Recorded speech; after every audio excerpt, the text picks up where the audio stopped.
देख रहे हो सब। बोलो, अब क्या करना है? पापा, छत का मामला है। मैं तो बोल रहा हूँ किसी ठेकेदार को बुला लो। ठेकेदार को बुला लो? पैसे कौन देगा? मैं क्यों दूं? पिछली बार एसी ठीक कराने के मैंने दिए थे। हाँ दिए थे, और फिर पूरे महीने रसीद दिखाकर परेशान किया था। बस करो यार, छत टपक रही है, पानी का लोटा रखा है, इतना ही तो है। जब तक बरसात है टपकेगा, बरसात खत्म होगी अपने आप बंद हो जाएगा। अरे बाप रे, ये कैसी बात हुई प्रिया? अपने आप कुछ नहीं बंद होता। मैं कहती हूँ मिस्त्री को बुलाओ। मम्मी, आपको हर चीज का तुरंत इलाज चाहिए। अरे थोड़ा सब्र करो। सब्र? 3 महीने से यही टप टप चल रही है। तुम सबको कुछ कहता हूँ तो कोई सुनता नहीं। सुनते क्यों नहीं पापा? हमने कहा ना, ठेकेदार बुलाओ। पैसे कहाँ से लाऊं ठेकेदार के? मैं तो कहती हूँ पुरानी छत है, गिरेगी तो सब ठीक हो जाएगा, नया मकान बनेगा। प्रिया क्या बकवास कर रही हो? बस, मैंने फैसला कर लिया। क्या? मैं जा रहा हूँ। कहाँ? पता नहीं। गोविंद गुस्से में बाहर निकल गया। गोविंद के जाने के बाद घर में मानो सन्नाटा पसर गया था, लेकिन वो सन्नाटा ज्यादा दिन नहीं टिका। असल मुसीबत आई एक सुबह, जब नल से पानी की जगह सिर्फ हवा निकलने लगी। मोटर ने दम तोड़ दिया था। हाय भगवान, पानी बंद! कोई तो देखो मोटर क्या हो गई। क्या? पानी बंद? अब मेरी मीटिंग है 10 बजे, नहा भी नहीं सकता। मोटर खराब है शायद, देखता हूँ। संजय ने चेक किया। मोटर के तार जल चुके थे। पुरानी मोटर थी, अब ठीक नहीं होने वाली थी। चारों इकट्ठे हो गए। क्या हुआ? पानी क्यों नहीं आ रहा? पापा, मोटर गई, नई लगानी पड़ेगी। सबमर्सिबल लगाओ, एक बार का खर्चा है, लॉन्ग टर्म में सही रहेगा। पानी की टेंशन खत्म। सबमर्सिबल का खर्चा 15-20 हजार का है। नॉर्मल मोटर 5-6 हजार में आ जाएगी, बिजली भी कम लगेगी। मेरे पास अभी पैसे नहीं है। तुम लोग कमाते हो, तुम लोग डिसाइड करो। मैंने तो कह दिया। 1 मिनट वेट करो, अगले महीने मेरे बैंक का बोनस आ रहा है, तब देखेंगे। अभी हाथ खाली है। प्रिया ने एक शब्द नहीं कहा। उसे कोई फर्क नहीं पड़ रहा था कि पानी है या नहीं। वो निकल गई। बाकी लोग वहीं खड़े एक दूसरे की तरफ देखते रहे। तो अब क्या करें? मैं कह रहा हूँ सबमर्सिबल। मैं कह रहा हूँ नॉर्मल। मैं कह रही हूँ वेट करो। मैं कहती हूँ कोई काम तो करो, हाथ से पानी भरवाना पड़ेगा क्या? हाथ से ही पानी भरवाना पड़ा। 2 दिन तक लोग बाल्टियां लेकर पड़ोस के नल पर भागते रहे। तीसरे दिन मीरा जी खुद ही घर आ गई। शारदा जी, सुना मोटर खराब है, 2 दिन हो गए, अब तक क्यों नहीं लगवाई? क्या बताऊं मीरा जी, घर में 4 कमाने वाले हैं पर एक फैसला नहीं हो पाता। कोई कुछ कहे कोई कुछ। शारदा जी, तुम्हारे घर तो काम कोई नहीं करता, सब अपनी अपनी गागर में सागर बने बैठे हैं। शारदा ने कुछ नहीं कहा। मीरा चली गई और घर में वही खींचतान जारी रही। 5 दिन बीत गए। 5 दिन लोग बाल्टियों पर निर्भर रहे। छठे दिन संजय का धैर्य टूटा। बस, अब बहुत हुआ, मैं ले आता हूँ नॉर्मल मोटर। अरे रुक तो जा। रुकने से क्या होगा? तुम तो सबमर्सिबल लगाओ। नेहा को बोनस चाहिए, पापा के पास पैसे नहीं है, मैं खुद ले आता हूँ। मेरा दोस्त है, वो फिट भी कर देगा। संजय ने बिना किसी और की राय लिए मार्केट से नॉर्मल मोटर खरीद ली। उसके दोस्त ने आकर फिट भी कर दी। सबने राहत की सांस ली। 2 दिन तक सब ठीक रहा। तीसरे दिन जोर की आवाज हुई और मोटर ने काम करना बंद कर दिया। ये क्या हो गया? अभी तो लगाई थी। मैंने कहा था नॉर्मल मोटर प्रेशर के हिसाब से फिट नहीं होगी। यहाँ पानी जमीन से 40 फीट नीचे है। तूने पूछा क्या? तू तो सबमर्सिबल के पीछे पड़ा था, मैंने सोचा पैसे बचाऊं। देखा, तुम लोगों की अपनी अपनी सुनने की वजह से कितना नुकसान हुआ। पहले 5,000 की मोटर लाई, वो खराब। अब सबमर्सिबल लगानी पड़ेगी, 2 गुना खर्चा होगा। मैंने तो कहा था वेट करो, मेरा बोनस आता तो समरसिबल लगवा लेते। किसी ने मेरी सुनी? तेरी सुने कौन? तू हर चीज में टाल मटोल करती है, और तू हर चीज में बड़ा खर्चा करता है। रोज का झगड़ा, तय कर लो क्या करना है। रोज का झगड़ा, रोज की टाल मटोल, रोज का नुकसान। मेरा बाप भगवान है जो मैं अभी तक पागल नहीं हुआ। इसी बीच गोपाल आ गए। दरवाजे पर खड़े सब सुन रहे थे। तुम लोगों को जो चाहिए फाइनल बोलो, वरना ऐसे ही मरते रहोगे। एक छोटी सी मोटर का फैसला नहीं हो पाया, 5 दिन बर्बाद किए, और अब दुगने पैसे दोगे, समझे या नहीं? सब चुप हो गए। कोई जवाब नहीं दे पाया। समरसिबल लगी 16,000 में। नॉर्मल मोटर के 5,000 जल गए। कुल मिलाकर नुकसान 21,000 और 10 दिन की बर्बादी। मोटर वाले इंसिडेंट के कुछ ही दिन बाद नई मुसीबत आई। माँ शारदा के कमरे की छत से पानी टपकने लगा। पहले तो छोटी बूंदें थीं, धीरे धीरे वो रिसाव में बदल गईं। ये छत फिर टपक रही है, कब तक लोटा रखूं? 500 रुपए में चूना लगा दो, काम हो जाएगा। मामूली सी दरार है।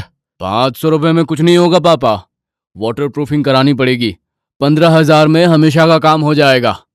मेरा कॉन्ट्रैक्टर दोस्त है, वो 8,000 में कर देगा, मुझे भरोसा है। अभी मत करो, अगले महीने मेरी सिस्टर की शादी है, मुझे पैसे चाहिए, इतना बड़ा खर्चा अभी नहीं झेल सकती। जो करना है करो, मुझे कोई प्रॉब्लम नहीं। तुझे कोई प्रॉब्लम नहीं क्योंकि तू इस कमरे में नहीं सोती। तेरा कमरा दूसरी तरफ है, तुझे पानी नहीं टपकता। तू नहीं देखती माँ रोज रात को कैसे तकिए पर आंसू गिराती है। रहने दो बेटा, मैं देख लूंगी, तुम सब अपना देखो। शारदा ने किसी से कुछ नहीं कहा। 3 हफ्ते बीत गए, कोई काम नहीं हुआ। किसी को फर्क नहीं पड़ा कि माँ के कमरे में सीलन बढ़ रही थी। अरे शारदा जी, तुम्हारी छत तो गिरती दिख रही है। तुम्हारी बहुएं कमाती हैं पर तुम्हारा दर्द नहीं समझती। क्या करूं मीरा जी, रो रो कर आंखें सूख गईं। अब तो मैं भी चुप ही रहती हूँ। 3 हफ्ते लेकिन कोई फैसला नहीं। फिर एक रात आई तेज बारिश। पानी का दबाव इतना बढ़ा कि छत सचमुच गिरने लगी। प्लास्टिक के टुकड़े टप टप गिरे। शारदा चीखते हुए उठी। सुबह तक पूरा कमरा तबाह था। मेरा सब कुछ खराब हो गया।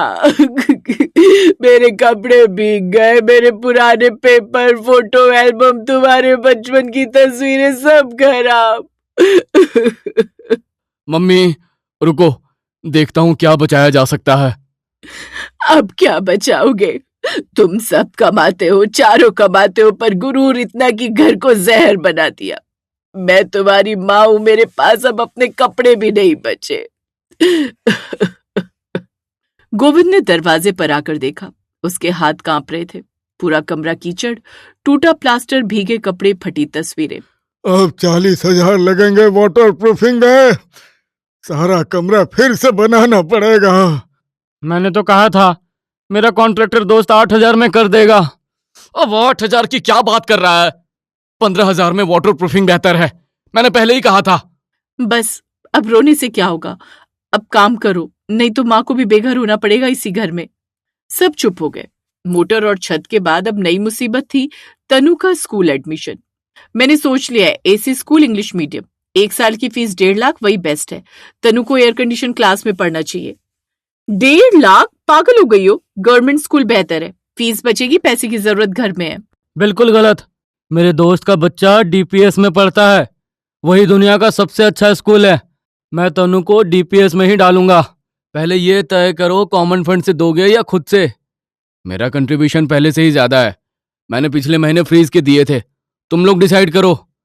बच्चे को देखना चाहिए, लेकिन मुझे किसी से पूछना पड़ेगा, यानी तुम लोगों से। अब तुम ही बताओ क्या करना है। कोई फैसला नहीं हुआ।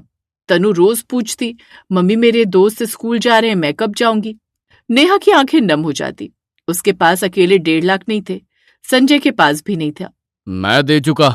सरकारी में भेजो। बाप बीच में बेबस खड़ा रहता। आखिरी तारीख निकलने वाली थी। घर में सन्नाटा था। एक रात सब सो गए पर शारदा नहीं सोई। वो सोचती रही कितना साधारण सा काम है एक बच्चे का स्कूल, लेकिन यहाँ कोई कर नहीं रहा। और फिर एडमिशन की तारीख निकल गई। आखिर तारीख निकल गई, ये क्या हो गया? मैंने कहा था डीपीएस, तुम लोगों ने मेरी नहीं सुनी। तूने मेरी नहीं सुनी। पहले फंड डिसाइड करो तो बात करो। मैंने कहा था गवर्नमेंट, तो आज तक एडमिशन हो जाता। आखिरकार नेहा ने प्राइवेट स्कूल से बात की। वहां लेट फीस और डोनेशन दोनों। अब 1.5 लाख नहीं 2.5 लाख चाहिए थे। नेहा फूट फूट कर रोने लगी। मेरी बेटी का फ्यूचर खराब कर दिया तुम सबने। सिर्फ अपनी अपनी सुनते रहे, एक छोटा सा एडमिशन नहीं करवा सके। सुन गोविंद, तेरी बीवी को ही घर की जिम्मेदारी दे, वरना आगे और बड़ा नुकसान होगा। तेरे बेटे बहुओं को अपने सिवा किसी की सूझती नहीं। गोविंद ने सिर हिलाया, लेकिन उसने कुछ कहा नहीं और नेहा के अंदर का गुस्सा फूट पड़ा। मैं भी कमाती हूँ, अपने लिए क्या गलत है? तनु का स्कूल नहीं करवा सकते तो मैं अपना ख्याल रखूंगी। ये लो 15,000 का मेकअप सेट, मैंने मंगवा लिया। 15,000? एडमिशन के पैसे नहीं थे तेरे पास और मेकअप 15,000? तुम लोगों के पास भी तो नहीं थे ना? जब बोलती हूँ तो कोई सुनता नहीं। अब देखो अपना काम। राजेश ने ये देखा तो उसकी जलन जाग उठी। उसने सोचा मैं क्यों पीछे रहूं। नया फोन और नया लैपटॉप इन्वेस्टमेंट के नाम पर, कम से कम मेरा तो काम आएगा। सब अपना अपना कर रहे हैं, मैं भी करूंगा। हाँ दोस्त, अब वो बिजनेस डील पक्की कर, बड़ा प्रॉफिट है। उस डील में बाद में लॉस हुआ। सिर्फ प्रिया चुप थी। वो अपनी सैलरी बचाती और मायके भेजती रही। गोविंद को कुछ पता ही नहीं चला, क्योंकि किसी को किसी से कुछ कहना नहीं था। शारदा देखती रही, दिल जलता रहा, पर मुंह से एक शब्द नहीं निकला। शारदा, तू चुप क्यों है? तेरा घर जल रहा है। देख नहीं रही, बच्ची का स्कूल गया, पैसे उड़ रहे हैं, लोग आपस में लड़ रहे हैं, तू आवाज उठा। अब उठाऊंगी मीरा जी, बस एक मौका और चाहिए। वो मौका आया लिविंग रूम की रेनोवेशन के साथ। सबने हाँ कर दी, पर फिर से वही कोई डिजाइन तय नहीं, कोई बजट तय नहीं। ये सोफा ले आया 25,000 का, बहुत शानदार है। लेकिन सोफा सिर्फ लिविंग रूम के साइज से बड़ा था, दरवाजा खुलता तो उससे टकराता। मेरे दोस्त ने पेंट करवाया डार्क ग्रीन, बहुत जबरदस्त कलर है। वो सोफे से मिलता। राजेश के लाल सोफे के साथ डार्क ग्रीन एकदम सड़क किनारे ढाबे जैसा लग रहा था। मैं ले आई 8,000 के कर्टेन्स इटालियन, 30,000 का नया टीवी फुल HD। टीवी पर दीवार फिट नहीं बैठा, मेजरमेंट गलत था, आधा टीवी दीवार के बाहर लटक रहा था। कुल मिलाकर 60,000 रुपए से ज्यादा बेकार हो गए। लिविंग रूम ऐसा बना कि कोई बैठना नहीं चाहता था, लाल हरा नीला जैसे कोई पागल खाना हो। बस मीरा जी, अब चुप नहीं बैठूंगी, कल से कुछ करके रहूंगी। ये घर जला देंगे सब। अब देर मत करना शारदा, वरना पछताएगी। लेकिन नियति को कुछ और ही मंजूर था। अगली सुबह शारदा की तबीयत अचानक खराब हो गई। मेरा सिर चकरा रहा है, बुखार बहुत तेज है। ये तो बहुत तेज बुखार है, अस्पताल ले चलो। सब हड़बड़ा गए। अस्पताल पहुंचे। डॉक्टर ने कहा तुरंत इलाज चाहिए। देखिए 20,000 रुपए जमा करवाओ, फिर ही ट्रीटमेंट शुरू होगा। अब मेरी FD लॉक है, नहीं निकल सकती। मेरी वाइफ की EMI चल रही है, मेरे पास कुछ नहीं है। मैंने सारा पैसा मेकअप और साड़ियों में लगा दिया। पिछले हफ्ते 15,000 का सेट मंगवाया था। मैंने मायके भेज दिया सब कुछ। मेरे पास बस 30,000 है। मेरी बीमारी में भी घर का कोई अपना पैसा नहीं निकला। सब पराए हो गए हो क्या तुम? शारदा ने उस दिन तय कर लिया कि अब वो चुप नहीं बैठेगी, चाहे जो हो जाए। उस रात घर में सब सो गए, लेकिन गोविंद नहीं सोया। वो अपने कमरे में अकेला बैठा था, और फिर उसकी आंखों से आंसू निकल पड़े, चुपके से, जैसे कोई सुन न ले। मैंने अपनी फैमिली का क्या हाल बना दिया। 4 लोग कमा रहे हैं, फिर भी इमरजेंसी में पैसा नहीं है। मैंने उन्हें कमाना तो सिखा दिया, लेकिन मिलकर रहना और मिलकर फैसला लेना नहीं सिखाया। शारदा पानी लेने उठी थी। दरवाजे के पास पहुंची तो उसके कानों में अपने पति की रुआसी आवाज पड़ी। वो रुक गई। 1 बार, 2 बार, 3 बार उसने सुना। उसका दिल टूट गया, पर उसी टूटन में कुछ नया जन्मा, एक संकल्प, एक ताकत। उसकी आंखों में पहली बार इतना गुस्सा और इतना दर्द था, जो आग बनकर बह रहा था। बस गोविंद, अब बहुत हुआ। कल से मैं ये घर संभालूंगी। तुम लोग अपनी मनमानी करते करते थक गए। शारदा, तुम? हाँ, मैं। अब देखती हूँ कौन मेरी एक नहीं सुनता। अगली सुबह ठीक 5 बजे शारदा ने सबके कमरे के दरवाजे खटखटा दिए। नेहा ने मुंह बनाया, प्रिया ने करवट बदली, राजेश ने कसम खाई, संजय ने तकिया ओढ़ लिया। लेकिन शारदा पीछे नहीं हटी। 10 मिनट में सब लिविंग रूम में जमा थे, बाल बिखरे, चेहरे सुस्त, लेकिन शारदा के सामने। सुनो सब, आज से ये घर बंद है। पहले घर ठीक करेंगे, तब जाओगे अपने अपने काम पर। मोबाइल नीचे रखो, मैंने कहा नीचे। मम्मी जी, मुझे अब अगले हफ्ते मेरी सिस्टर की शादी में जाना है। जाना है तो जा, लेकिन वापस मत आना। अपना कमरा खाली कर देना, तेरा सामान मैं बाहर रख दूंगी। क्या? सुना तूने? अब तू ही बता, जाना है या रहना है? नेहा चुप हो जाती है। मम्मी, इतना बड़ा फैसला आप कैसे ले सकती हैं? मैंने तुझे पैदा किया है, मुझे अधिकार है तेरा घर बिगड़ने से रोकने का। कोई और सवाल? राजेश चुप था, प्रिया चुप थी, गोविंद चुप था। शारदा ने अपना पूरा प्लान रख दिया और किसी को बीच में बोलने नहीं दिया। ये रही पहली लिस्ट रेनोवेशन की। छत, wall paint, motor, fridge, cooler, सबका टाइमलाइन बना दिया है। अब आता है सबसे बड़ा रूल। हर महीने सबकी सैलरी का 40% कॉमन पूल में आएगा। एक जॉइंट बैंक अकाउंट खुलेगा जिसका एक्सेस सिर्फ मेरे पास होगा। मेरा मेकअप, मेरे लिए मेकअप जरूरी है। अपने अलाउंस में से कर या एक्स्ट्रा इनकम बना, वरना शादियों में जाना कम कर। तूने अकेले 15,000 का मेकअप सेट मंगवाया, वो पैसा कहाँ से आया बोल। नेहा चुप हो जाती है। मम्मी, मेरी बाइक की ईएमआई मैंने अभी ली है। बाइक बेच दे या अपने 60% में से ईएमआई निकाल। अपनी बाइक तेरी मर्जी, लेकिन कॉमन फंड से एक पैसा नहीं मिलेगा और दूसरों को तंग मत कर। माँ, मैं तो पहले से ही बहुत दे रहा हूँ घर में। तुम अपनी एफडी तोड़ कर लाओ, अभी घर की जरूरत है। और तुम्हारे 40% सिर्फ अब से नहीं, पिछले 3 महीने का भी दो, जो तुमने फोन लैपटॉप में लगा दिया। राजेश मुंह लटका लेता है। और तुम सबसे ज्यादा चुप हो, इसलिए तुम्हें सबसे ज्यादा जिम्मेदारी देनी है। घर का हिसाब रखना है तुम्हें। प्रिया पहली बार शारदा की तरफ देखती है और कहती है, हाँ मम्मी। पहले कुछ दिन सबने शारदा की बात मानने से मना कर दिया। नेहा अपने कमरे में बंद होकर रोई। संजय ने गुस्से में दरवाजा पटक दिया। राजेश ने कहा, मैं इतना बड़ा आदमी हूँ, मुझे कोई नहीं बता सकता। लेकिन शारदा ने एक शब्द नहीं कहा। उसने खाना बनाना बंद कर दिया, किसी से बात करना बंद कर दिया, अपने कमरे में बंद हो गई। 3 दिन तक घर में खाना नहीं बना, कोई काम नहीं हुआ। सबको भूख लगी, सबको अपनी मजबूरी दिखी। चौथे दिन सुबह सुबह नेहा ने पहले जाकर शारदा के पैर छुए। मम्मी जी, माफ कर दो, मैं आपकी सुनूंगी। फिर संजय आया सिर झुकाए, फिर राजेश आया हाथ जोड़े, आखिर में प्रिया आई, उसने शारदा को गले लगा लिया। सबने कहा, माँ तुम ही हमें सही राह दिखा सकती हो। ओहो, अब अकल आ गई। हाँ, ऐसा ही कुछ है। 3 महीने बाद उनकी कोठी पहचान से बाहर थी। छत नई हो गई, एक बूंद भी नहीं टपकती थी। दीवारों पर ताजा पेंट, वो भी हल्का गुलाबी और सफेद। उनका घर खिल उठा था। नया फ्रिज आया था, समरसेबल लग गई थी। अब पानी की कभी टेंशन नहीं थी। क्या बात है, कमाल हो गया रे। हाँ गोपाल, कमाल ही है, मेरी पत्नी का कमाल। इसके बाद तनु का एडमिशन टाइम पर हो गया।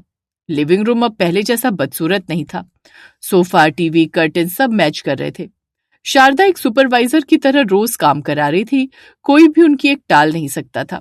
गोविंद, तेरी बीवी ने तो कमाल कर दिया। हाँ, उसने मुझे भी नया जीना सिखा दिया। मीरा शारदा से मिलने आई तो शारदा ने उन्हें गले लगा लिया। मीरा जी, आपने ही मुझे आवाज उठाने की हिम्मत दी। बस अब सुखी रहो बेटा। परिवार डिनर कर रहा था। नए लिविंग रूम में सब एक साथ बैठे थे। कोई फोन नहीं देख रहा था, कोई अपनी अलग बात नहीं कर रहा था। शारदा ने सबको खाना परोसा और एक आखिरी बात कही, याद रखना, घर में बॉस इसलिए होता है ताकि तुम सब अपनी मर्जी से जिंदगी जी सको। बॉस का मतलब गुलाम नहीं, बॉस का मतलब सिस्टम होता है, एक डिसिप्लिन जो सबको सेफ रखता है। आज घर में पहली बार सुकून है। माँ, आज से हम सब आपकी सुनेंगे। हाँ माँ, हमने समझ लिया। अब शारदा खाने की वो थाली जैसी थी, जिसमें कटोरियां अलग अलग जरूर थीं, लेकिन सबका उद्देश्य एक ही था,